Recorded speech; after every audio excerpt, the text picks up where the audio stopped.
दोस्तों आज की इस वीडियो में पाक भारत कशीदगी के तनाज़र में हम आपको BBC की एक रिपोर्ट के बारे में बताना चाहेंगे जिसमें चीन की कोशिशों का जिक्र किया गया है। वीडियो शुरू करने से पहले आपसे इल्तमास है कि हमारी वीडियो को लाइक और शेयर कर दिया करें, शुक्रिया।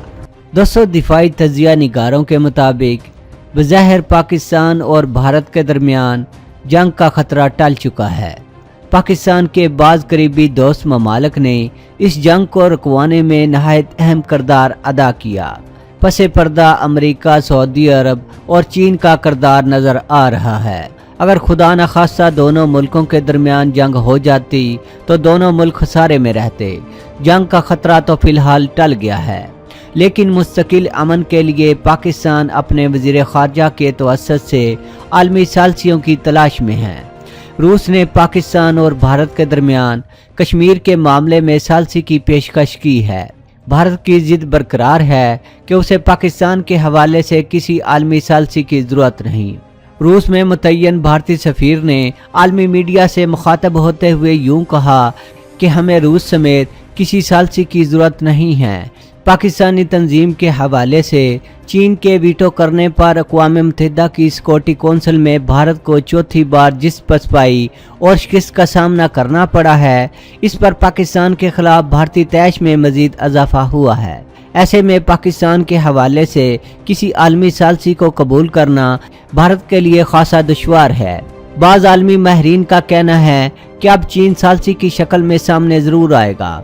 तंजीम के हवाले से सिक्योरिटी कौंसिल में वकूफ़ पजीर होने वाले ताज़ा फैसले के पस मंज़र में चीन में बरोए कार BBC के नुमाइंदे एडराज राठौर ने बीजिंग में रहने वाले सीनियर सहाफ़ी अतल अनीजा से इसी पस मंज़र में गुफ्तगू की तो उन्होंने यूँ कहा, अगर आप कलील अल मुद्दी नज़रिया से देखें तो कहा जा सकता है कि ये भारतीय शिकस्त है। चीन तवील अल मुद्दी सफारतकारी कर रहा है क्योंकि वो इंडिया और पाकिस्तान के दरमियान सालसी कराना चाहता है। चीन ने अपने वज़ीर ख़ारजा को पाकिस्तान भेजा और इंडिया से भी बात करके सालसी करने की ख्वाहिश ज़ाहिर की। चीन के साथ पाकिस्तान के ताल्लुकात बहुत करीबी हैं। हम देखेंगे कि चीन अब इस गुफ्तगू में इंडिया को कैसे शामिल करता है। तकरीबन 1-1.5 साल से जब से चीन और इंडिया के दरमियान डोकलाम का तनाज़ा हुआ है, चीन अपनी सफारतकारी के तहत इंडिया को बातचीत में शामिल कर रहा है। इस तब्दीली को आप आलमी मंजरनामे में देखें तो पता चलेगा कि जब से चीन और अमेरिका के ताल्लुकात नासाज हुए हैं, चीन अब दूसरे ममालिक के साथ ताल्लुकात बढ़ा रहा है। चीन की सफारतकारी मौजूदा साल में बड़ी तब्दीली से गुजर रही है, ताहम इसमें पाकिस्तान का पलड़ा अब भी भारी है। वो मजीद कहते हैं, सऊदी अरब की तरह चीन भी भारत और पाकिस्तान के दरमियान सालसी कराना चाहता है। चीन बार बार भारत और पाकिस्तान के दरमियान सालसी करने में दिलचस्पी दिखा रहा है। चीन चाहता है कि वो ऐसे नतीजे पर पहुंचे जिससे पाकिस्तान भी नाराज ना हो और इंडिया के साथ इसके नए ताल्लुकात भी मुतासर ना हों। ये तवाज़ुन बनाए रखना थोड़ा मुश्किल है, लेकिन अगर चीन ऐसा करना चाहता है तो इसे एक मंसूबा बनाना होगा जिसमें इंडिया और पाकिस्तान दोनों के मफादात को सामने रखा जाए। लगता है इस सिमत में काम जारी है। चीन के वज़ीर ख़ारजा पाकिस्तान के दौरे से वापस आ चुके हैं। उन्होंने इंडिया के दौरे की ख्वाहिश भी ज़ाहिर की है। अब ये इंडिया पर है कि वो किस तरह चीन के इस इक़दाम का जवाब देता है। पुलवामा हमले के बाद अमेरिका और मगरब का भारत की तरफ झुकाव वाज़े तौर पर सामने आया। ऐसे में भारत की अकड़ में इजाफा हुआ। फिर वो किसी आलमी सालसी का दामन क्यों थामेगा। भारतीय इस्टेब्लिशमेंट नरेंद्र मोदी के साथ है और मोदी जी इंतखाबात से कबल किसी सालसी के साथ बैठकर अपना इंतखाबी नुकसान बर्दाश्त नहीं करना चाहते। पाकिस्तान को फिलहाल सालसियों की ज़रूरत महसूस हो रही है। ईरान से भी दरख्वास्त की जा सकती है। ईरानी और भारतीय ताल्लुकात मजबूत हैं। भारत ईरानी तेल का दुनिया में दूसरा बड़ा खरीदार है। दोनों ने स्ट्रेटेजिक माहिदों पर भी दस्तखत कर रखे हैं। सिस्तान में वकूफ़ पजीर होने वाले साना के पस मंज़र में अगरचे ईरान ने पाकिस्तान के बारे में नाराज़गी का इजहार किया था, लेकिन इसके बावजूद पाकिस्तान बैक चैनल डिप्लोमेसी बरोकार लाते हुए ईरान का सालसी का किरदार मांग सकता है। वज़ीर आज़म पाकिस्तान और ईरानी सदर के दरमियान जो टेलीफोनिक गुफ्तगू हुई, इसने दोनों के दरमियान बर्फ पिघलाई। इस मौके से पाकिस्तान इस्तिफादा कर सकता है। पाक भारत कशीदगी कम कराने के लिए ईरानी सालसी किरदार शायद सऊदी अरब के लिए नाकाबिल कबूल हो, मगर ईरान सऊदी कशमकश की मौजूदगी में भारत से ईरानी ताल्लुकात का फ़ायदा उठाना पाकिस्तान की वज़ीर ख़ारजा की जहानत और फनकारी का एक इम्तिहान है। चीन के बाद सऊदी अरब भी आगे बढ़कर पाकिस्तान और भारत में सालसी का किरदार निभाने का ख्वाहिशमंद दिखाई दे रहा है। इसमें पाकिस्तान की ख्वाहिश भी शामिल लगती है। OIC ने अपने ताज़ा इजलास में पाकिस्तान को नाराज करके भारतीय वज़ीर ख़ारजा को मदऊ किया।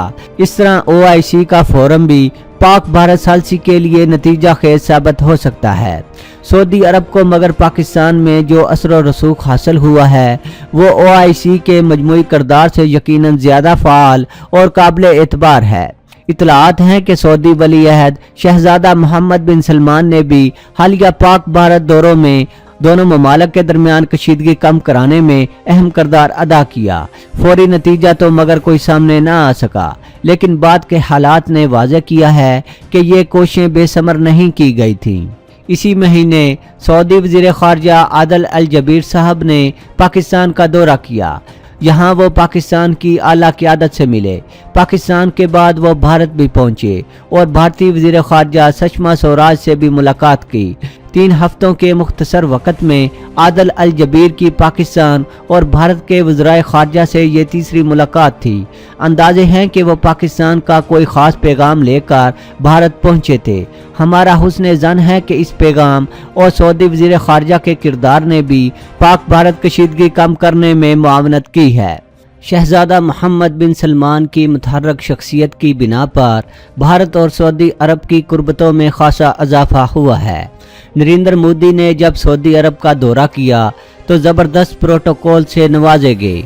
उन्हें सऊदी अरब का आला तरीन एवार्ड भी दिया गया। अमेरिका और चीन के बाद भारत सऊदी अरब के तेल का सबसे बड़ा खरीदार है। कोई 40 लाख भारतीय शहरी सऊदी अरब में काम करते हैं।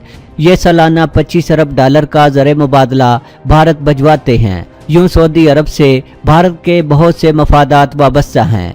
ये मुआशी ताकत सऊदी सालसी किरदार को बढ़ावा देते हैं। दोस्तों, एटमी पाकिस्तान और इसका दुश्मन एटमी हमसाया भारत दोनों इस बात पर मुत्तफिक हैं कि जंग दोनों के मफाद में नहीं, क्योंकि अब पाकिस्तान और भारत के दरमियान रवायती जंग नहीं होगी बल्कि जदीद हथियारों की जंग होगी, जिसकी दोनों मुल्कों के पास कोई कमी नहीं है। और दोनों मुल्क ये बात अच्छी तरह जानते हैं और समझते हैं कि अगर वो जंग के शिकार हो गए तो फिर वो इस खित्ते बल्कि दुनिया की तीसरी आलमी जंग की बुनियाद भी रख देंगे। और ये जंग ऐसी भयानक होगी कि दुनिया हिरोशिमा और नागासाकी को भूल जाएगी। लेकिन इस जंग के नतीजे में जो तबाहकारियाँ होंगी वो आने वाली कई नस्लें भुगतती रहेंगी। ये बात ना सिर्फ भारत और पाकिस्तान जानते हैं बल्कि दुनिया में मौजूद इनके खैर खा ममालिक को भी अच्छी तरह इल्म है कि पाकिस्तान पर भारत की जानिब से अगर जंग मुसल्लत की गई तो इस जंग का आगाज़ जो भारत ने किया होगा, इसका इख्तिताम किसी के बस में नहीं होगा। और वक़्त ही इस बात का फैसला करेगा कि जिस मुल्क ने जहारियत की, इसका खमियाजा भी वही भुगतेगा। हम भारत और पाकिस्तान के अवाम दोनों मुल्कों के दरमियान बाकायदा जंगें भी देख चुके हैं और इनके नताइज भी देख चुके हैं। पाकिस्तान 2 लख्त भी हुआ और कारगिल में पाकिस्तान की जीत का सौदा भी किया गया। पाकिस्तान की तारीख इस तरह के नशेब फराज से भरी पड़ी है। पाकिस्तान की सालमियत और बका के सौदे भी किए गए। पाकिस्तान के हिस्से का पानी तक बेच दिया गया और भारत ने डैम पर डैम बना लिए। महरीन का कहना है कि पाकिस्तान और भारत की आइंदा जंग पानी के मसले पर होगी, लेकिन शायद कुछ ताकतें अपना असला फरोख्त करने के लिए बेताब हैं। इसलिए उन्होंने भारत में शिद्दत पसंदी का बहाना बनाकर पाकिस्तान पर जंग मुसल्लत करने की कोशिश की है। आपको याद होना चाहिए कि एक मरतबा कांग्रेस की रहनुमा सोनिया गांधी ने कहा था कि भारत पाकिस्तान से जंग जीत चुका है। हम पाकिस्तान के घर घर में अपने ड्रामों के जरिए अपना पैगाम पहुंचा चुके हैं। अब दो बदो जंग की ज़रूरत नहीं रही। दोस्तों आज के लिए इतना ही। दोस्तों वीडियो पसंद आने की सूरत में चैनल को सब्सक्राइब करना और वीडियो को लाइक एंड शेयर करना ना भूलिएगा। अपना बहुत सा ख्याल रखिएगा। अल्लाह हाफिज़।